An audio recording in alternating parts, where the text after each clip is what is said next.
aywa Mame aywa ñu nuyu leen jaajëfal leen ñu tolloon ci waxtu bi yaakaar naa ne li yéen kaay xëy fësal la ñuy ànd ak yéen gannaaw ba mu nuyee sama mbokki mool yi jàppale leen nag ndax géej gi ay dañ ci tuur produit analyse yi def nañu ko jën yaa ngi dee ñun loolu intéressé ñu li ñu intéressé moo di yéen ñi yor wàllum napp bi def leen seen kéem kattan ba xam bokk ñu lan la te tamit nag bu leen fàtte ne pétrole offshore dafa am te ñu ngi koy exploité peut-être maîtriser guñu ko lu nekk xaj na ci nañ ci bàyyi xel bu baax nañ ñun sama mbokk yi dañoo yittewoo li nga xam ne moom mooy géej gi door ko yéen a kaay groupe des médias Tribune dafa ñëw ci Barthélémy Dias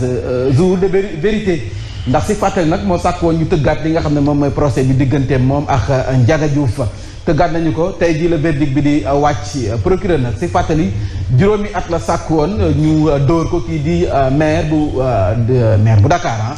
Barthélémy Dias kon appel à haut risque pour Barthélémy Dias noonee la ko yéene kaay bi daal di rek tënkee ci xëtam bu njëkk nag ñëpp di xippi seen i gët di xool ubbi seen i nopp tey ji fëskee ne kaw bàyyi fee nga xam ne moo di tribunal bu Dakar ñu xam ndax Barthélémy Dias daan bi dañu koy teg ci kawam buñ ko tegee ci kawam lan moo say mujjantaloo dafay dese ni sa mairie ba ndax dañu koy téye sa kaso bi am nag dañu koy rek jël raxas ba mu set teg nale muy coowal Barthélémy Dias Ndiaga Diouf li ci kanam raw li gët ci kanam tuuti lay doon sa tribunal bu Dakar ñu ngi ko doon wax sànq borom ñaari ru yi def fu mu nekk nii ñoo ngi dicté seen i loi ñenn ñi nga xam ne ay samba boy lañu démb rek en direct Sali Khoule maa ngi koy dégg benn taximan dafa woote mu ne dafa joteex benn borom ñaari ru ci tali bi mais ñi àtte ba ci ñu foog ne coow li jeex na mu dawal taxi bi dem borom deux roues bi gàddu xeeram daw ba tiim ko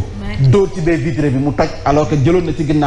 ginnaaw benn client doomam ñu ngi si woon mu dóor ci baie vitrée bi mu toj mu daw dem rëcc waa ji woote en direct ci émission Sali Khoule ci Zik FM nañ ci bàyyi xel donc borom deux roues yi su weesoo loolu nga xam ne ñu ngi koy def ñu ngay agressé agression bi si mujj mooy vidéo bi nga xam ne mu ngay wër waa ji tax ko ba ci biir kër gi kenn xamatul fu nit ñi bucce nga yor sa saak ñu poxati ko daw donc yéenekaay bi ñëw na également si coowal Déthié Fall gi Saliou Sarr Ousmane Sonko démb amal na janox taskatu xibaar yi ndax nag ñu bëri ñu ngi doon wax naan lu tax Sonko waxul ani lu tax Khalifa Sall du wax Déthié Fall moom jot naa wax Saliou Sarr jot naa wax ku si nekk ñu ngay buuxante di sànninte sa morom traag mais na Ousmane Sonko nee na Déthié Fall deful dara nañ bàyyi jàmbur deful dara Khalifa Sall mu ñuy tam dëmb it nañ ko baax Macky Sall moom jëndul kenn waaw loolu moom moo ko wax Khalifa Sall a juste tardé à prendre une décision. kon léegi Déthié deful. Saliou Sarr deful. Khalifa Sall deful. mais sénégalais yi gëm dynamique yu Yewwi am nañu sañ-sañ ci ni ci ban booxante la ñu sukkandiku ba ñàkk juróom-ñaari député nga ne juróom-ñaari député du lu ñuy sàggane ci biir Sénégal juróom-ñaar ci ay député sàggane xam nga Sénégal. te mën na impacter également parce que bu ñu gagné woon Dakar ñoom si nombre yi ñu am foofu noonu dañ koy boole ci liste nationale bi. mais il a expliqué que ce qu'on disait au début. c'est une erreur. ñoom seen biir ñoom moom moo wax moom Ousmane Sonko. wax na ci beneen yéen erreur am na yéex am na ak am na beneen mot bu mu utiliser mooy. négligence ak naïveté. naïveté c'est ça le mot donc. am na erreur. donc loolu c'est normal am na erreur et comme il dit l'erreur est humaine maintenant nag erreur bu amee. da ngay xam ne erreur la. mais erreur mënut a ñàkk acteur. waaw non d'accord l'erreur est humaine moom. moom koy débat bi moom. il a clos le débat sur ce plan. il a clos le débat. waaw non erreur wax na ko. Déthié Fall moom blanchir na Déthié Fall. moom waaw nee na erreur am na et l'erreur est humaine. blanchir soo ñu waxee blanchir c'est un terme pour dire que jàppewuma ko dara amuma benn xaar ma yàlla ak moom ci wàllu. c'était pas mal intentionné. il s'est trompé de bonne foi. waaw ils se sont trompés de bonne foi sax la mën a. voilà ba tey ci yéenekaay loolu ñu si ñëwaat parce que yéenekaay pratiquement ñoom ñëw nañ ci gëm sa bopp. ak nag Bougane Gueye Dany nee nañu dañ leen recalé ci état bu parrainage yi nañ leen defoon bu njëkk ba noonu lañ leen defewaat ñoom ci boppam problème bu signature la ñu am dafa mel ni waa gëm sa bopp nee nañu nag dinañ wàcc ci tali bi yëngu-yëngal li nga xam ne moom la ñu teg seen kaw bu ñu recalé daal gëm sa bopp dans la rue bu ñu wàccee yëngu-yëngal kay nañ takk moo say dañuy takk yëngu-yëngal yu xonk yëngal gësëm waa gëm sa bopp dañu pare pour yëngal gësëm. je sais pas exactement parce que fekkewu ma seen réunion xaw ma exactement lu ñu am na nga écho yi yan écho plateau bi bokk nga yaakaar tuddi boobu ñu si gën a informé ñu si gën a renseigné yéen da ngeen am seen IRC bopp l'info c'est quoi ils vont sortir ils vont prendre la rue mais ban sens ban façon. marche pacifique am na fi. waaw de protestation am na fi non autorisé. yëpp marche yëpp pacifique la waroon doon rek. parce que nañ demander rek recours après ñu ñaxtu. waaw d'accord on est dans un pays de droit. Je ne pense pas que l'appel ce n'est pas wàcc ci mbedd mi pour xeex pour. ñoom duñu xeex sànnante ay xeer ak yooyu. donc je ne pense pas que ce soit ça. dañuy gësamal rek. ayca wala bu ko tijjee dafa ñëw ci Ousmane Sonko nee na bande les muscles fu mu nekk nii de ñëpp borom groupe WhatsApp bi moom ci boppam nee na nag bande les muscles waaw fu mu nekk nii Ousmane Sonko ma ñu doon xaar aatu ma ñu doon xaar mu wax aatu kon wax na moom Ousmane Sonko nee na seen liste. Notre liste est recevable donte am na erreur reconnaître nañ ko mais seen man nag loolu moo ma jaaxal paradoxe boobu notre liste est recevable et sera reçue mu neex leen mu naqadi leen màjjaaluñu ñaanuñu saraxuñu suñu liste bi dafay dem par force Ousmane Sonko moom moo ko wax nee na nag def nañu ay erreur te ñu ngi koy assumer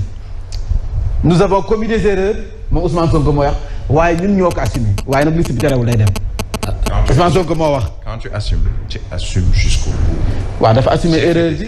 Nous avons fait des erreurs nous l'assumons comme ce sont des erreurs nañu jàpp ne ay erreurs lañu dañ ko teg fee. C'est en politique les erreurs. Il a dit lui-même sur 53 listes 53 plus benn sax muy liste nationale bi benn moo ci am problème lu indi problème bi erreur on l'assume mais nañu teg erreur boobu fële. teg liste bële fële parce que ce que la loi dit elle est claire mais am nga possibilité dem defi recours mais recours bi juridiction moo la ngay dem pour déposer recours pas direction générale des élections wala ministère de l'intérieur wala présidence parce que loi électorale ci lu nekk am na fu mu la ne ni contentieux électoral diw moo koy gérer nañ dem ci diw moom ñu seet na ñuy régler seen contentieux moom nag ba tey Ousmane Sonko nee na Benno Bokk Yaakaar ñooñu di wax ci boppam jar ñuy reede ñoom seen kenn xalaatu ñoom ñuy participer ci l'élection Ousmane Sonko mooy wax ba tey nee na def nañu erreur waaye dañuy bokk ci force ci élection yi te Benno Bokk Yaakaar warul bokk ci élection yi te nag fu mu nekk nii affaire de recours daal fu mu nekk ñoom doxuñu ci ay erreur ndax gëmbul li nga xam ne moom mooy ay affaire de recours kon nag du ñu ci dox administration bi ak justice bi ak Macky Sall nee nañ boo seetee ba ci biir réew mi bu tàkkee rek ñoom ñoo ko taal ba tey Ousmane Sonko moom mooy wax nee na réew mi bu tàkkee rek administration bi la justice ak Macky Sall. lu ñu def lu dul seen première intervention balaa ñu wàññeente ay weex-weex nañu baalu askan ba noppi wala ñoom dañoo déggu li ñu wax. c'est-à-dire ñun du leader bi la ñu gëm dynamique yu Yewwi Askan Wi la ñu gëmoon moom la Sénégalais yi gëmoon dynamique boobu bu ñu xëyee ni leen ci suñu ay tiraillement tax nañu ñàkk juróom-ñaari député Dakar du dem campagne mais ku ñàkk Dakar ci élection yàgg nga dégg ñu ñàkk nga lépp. amul beneen pexe boo mën a jaar ba teg ci loxo Sénégalais yi lu baalu leen parce que dynamique boobu nga leen xañ leen 7 députés mais 7 députés desu sàgg na liste bu ko ñàkk après ñu bëgg ko woyefal noonu am na responsable ba noppi ci responsable yooyu Ousmane Sonko nag mayul dara société civile waxu askan wi dong mooy prophète mayul dara société civile nee na cette soi-disant société civile donc moom daal nee na société civile boo xam ne nii wax fa dëgg neex yàlla jaruñoo jox nopp moom Ousmane Sonko mooy wax ba tey soxal Gana Gueye nag ma nga xam ne moo bañoon sol maillot bay def promotion LGBT borom ñaari tur yi moom nee na fulla ak fayda réclame courage dafa def preuve de courage kon nag nañu ko jaajëfal Ousmane Sonko dafa wax Mimi Touré daal di koy tontu nee na ko nag wax nga say wax ba tere waaye moom nag wax fa dëgg neex yàlla dëkkab dóore fa yoo koy tas Aminata Touré fiit ndigg li fiit bopp bi parce que ne jàkkaarloo ki nga xam ne moom mooy Ousmane Sonko ñaari tête de liste yi kon nag combat am na affiche baa ngoog Ousmane Sonko ak Aminata Touré choc de tête de liste Sonko nee na nag wax fa dëgg neex yàlla ku doon laajte faali ngoya ngi woote na janoo taskatu xibaar yi xam ne kon nag erreur am na waaye liste bi dafay dem mu neex mu naqari dafay dem Mimi Touré nag nee na wax fa dëgg neex yàlla li ngeen di def nii ajul ngooñ Ousmane Sonko wax ji ngay wax nii tegoo ko fen te mënoo yee kenn ci ak fitna askan wi ci boppam xippi na ni seen i gët di xool fii duñu askan wi duñu xaju kenn ba nga xam ne heure bu la neexee nga jóg ne suk ñu daw topp sa dem xeexal leen loolu moo fi jeex Mimi Touré moom moo ko nekk c'est stratégie d'enfumage bi wax fa dëgg neex yàlla dootul jàll pëndal rek personne ne peut nous impressionner les élections se passeront normalement force restera à la loi mu leen di neex mu leen di naqadi wax yi ngeen di wax jàllul fenn am na Touré mooy wax nee na nag élection yi dañu koy tëgg muy neex muy naqadi te nag waa réewum Sénégal dafa am loi du samay kàddu nag Aminata Touré ba tey moo taxaw jàkkaarloo wax ki nga xam ne mooy Ousmane Sonko ci biir Le Témoin rejet de la liste Yewwi Askan Wi fii ci diwaanu Dakar direction générale des élections ñoo def li nu mel diggante Yewwi ak Benno Bokk Yaakaar ñu ngay sànninte ay kàddu de ku si nekk nag mu ngi tam sa morom dëmm Ousmane Sonko catégorique nee nag réewu ci kafu ci te nag yërëmtuulu ci liste bi ci boppam dañu koy dafay recevable nee na seen liste bi dafa recevable donte def nañu ay erreur liste bi dafa recevable te dinañ ko recevoir noonu la ñuy wax dafa recevable te dinañ ko recevoir ñoom seen liste boobu nag neexul ba neex waaye dana jàll. Aminata Touré ak mi ngi tontu Ousmane Sonko wax ay ñoñam nee na vos bravades n'empêcheront pas la tenue des élections donc li ngeen di wax ni yëpp ay waxi kase la élections yi mënu leen fexe ba du am. Yewwi hors-jeu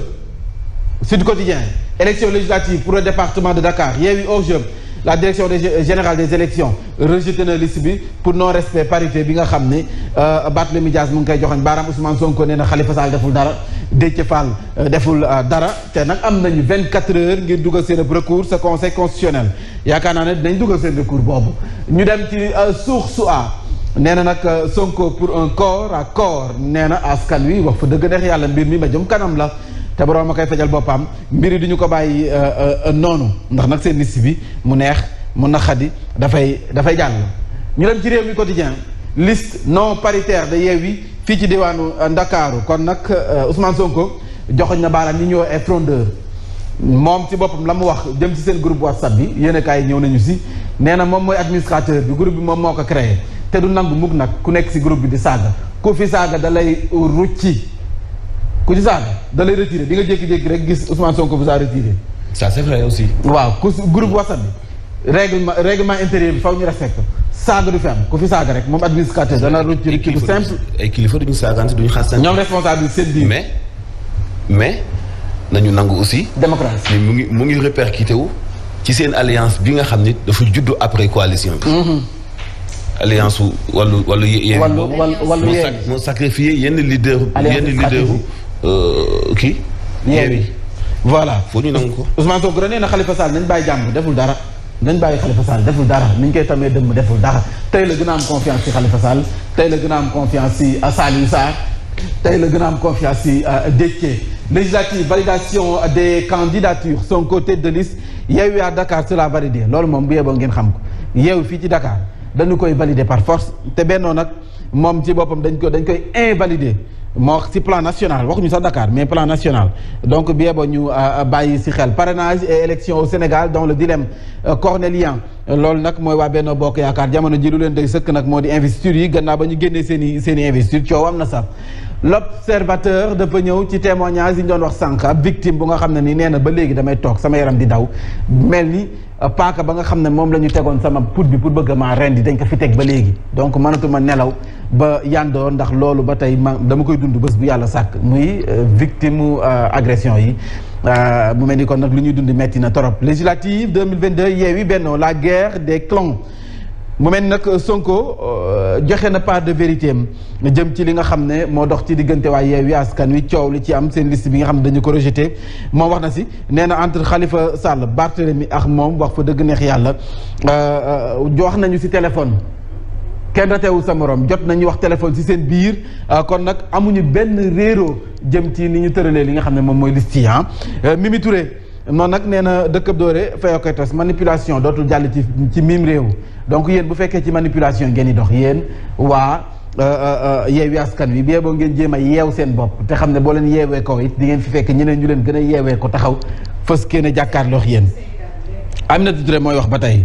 waaw Aminata Touré mooy wax ba tey libération ce que révèle l'enquête de la DSC loolu nag benn plainte la bu xalif général jëm ci enregistrement injure ak ay saaga yu nga xam ne communauté laayeen yi ñoom moo ko dund. Aminata Touré tête de liste nationale Benno Bokk Yaakaar Sonko a reconnu que les accusations contre la DGE étaient fausses donc d'accord nañu ñoom ne ñoo def seen erreur parce que Barth bu mu njëkkee wax da doon wax complot diggante direction générale des élections ak président Macky Sall mais ñoom ne ñoom ñoo def seen erreur donc d'accord nañu ni ñoo def seen erreur waaye nag erreur bu amee erreur la waaye erreur bi du tax dañuy bokk du tere dañuy bokk ci li nga xam ne moom mooy législative yi 8h01 Yacine critique Barthélémy Dias à quitte ou double kon nag tey la dañuy xam ndax Barth dañu koy dóor juróomi at ya nga xam ne procureur moom la sàkku am déet Sonko raconte la bourde bu Yewwi Askan Wi coow li nga xam ne moom moo ci amoon Direct News Ousmane Sonko moom nag nee na Déthié Fall deful dara wax fa dëgg neex yàlla nañ bàyyi jàmbur mais nag li may laaj moo di Yacine ma dénk la pusa askan wi yëpp xam ne yow laa dénk pusa bi puso ma ñëw dénk la ko askan wi yëpp xam ne yow laa tànn dénk la pusa bi ma toog ab semaine ma ñëw ne la am sama pusa nga ne ma pusa bi maa ngi ko dénkoon Birahim Touré man sama yoon nekk ko ci Birahim de man yow laa dénkoon su ma laajee sama pusa nag ma koy jox su ma ñëw ne la ana pusa bi nga ne ma mi ngi si Birahim kooku sa affaire la yax Birahim denc dañu ko dénk nekk yaay mandataire bi demal déposer ñu yaaj ko andi lu tax coow am nga ne ma maa ngi ko dénkoon Saliou Sarr kon nag suñu yoon nekk ko ci Saliou Sarr ñoom waa Yewwi coow li Déthié loolu beneen cas non cas boobu noonu ñoom waa Yewwi xam nañ ko te Ousmane Sonko reconnaître nañ am nañu erreur donc erreur bu xësee ba am erreur la waaye nag nee na erreur boobu du tere dañuy dem ci législative yi. amul responsable. erreur am na erreur bu wàcc ci asamaan si rek wadd la. D'accord. Birahim nag foog ñu palabre te suñu palabre c'est l'actualité concernant les agressions